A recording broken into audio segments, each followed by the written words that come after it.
So if you start at the beginning, then there's the steps of different processes that you move through to get where you want to go. Sometimes you start in the middle, though, because you've already done the work that's ahead of that.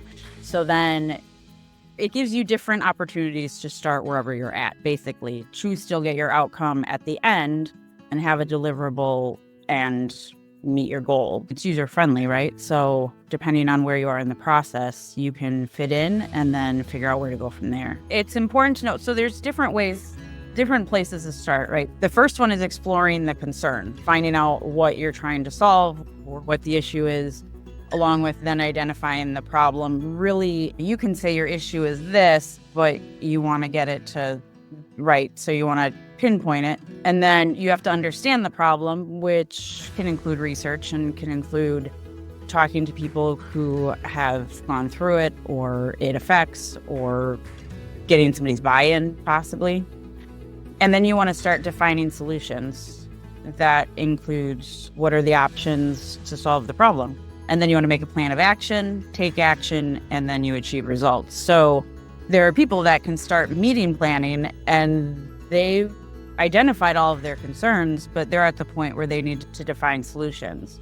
Okay, so is that using small group breakout sessions? There's different tools that you can use for each step to get further along and make progress versus just having another meeting that could have been an email. It gives them guidance on where to go next. You can have a plan all you want, and sometimes it has a mind of its own. Life happens, whatever. Or I think it can help guide, because even if you think topic A is your problem, 3 steps into the process, you could be saying, nope, this is our problem. That's not our problem. You have to refocus, but then you can still use it as a guideline and continue. You just have a different focus then. It's applicable, and I think it takes a little bit of stress away from having to guess at, okay, what do we do next? When I'm helping other people plan events, it's knowing high level, what step of the process are you in? What are you trying to get for outcomes? What do you want out of this meeting? Is it you want them to collaborate? You want them to brainstorm?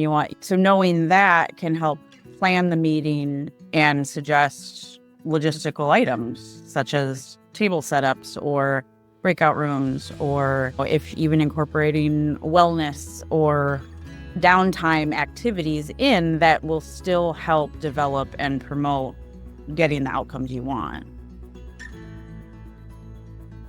I've worked with many groups that are new groups. So after the pandemic, there were many people that got shuffled around within their organizations, and they were wearing different hats. And so they would bring their groups to our site, and they were looking for connection. Their overall outcome was like cohesiveness and connection and getting back into the groove of knowing each other and face to face, and so I did see it play out with many different groups.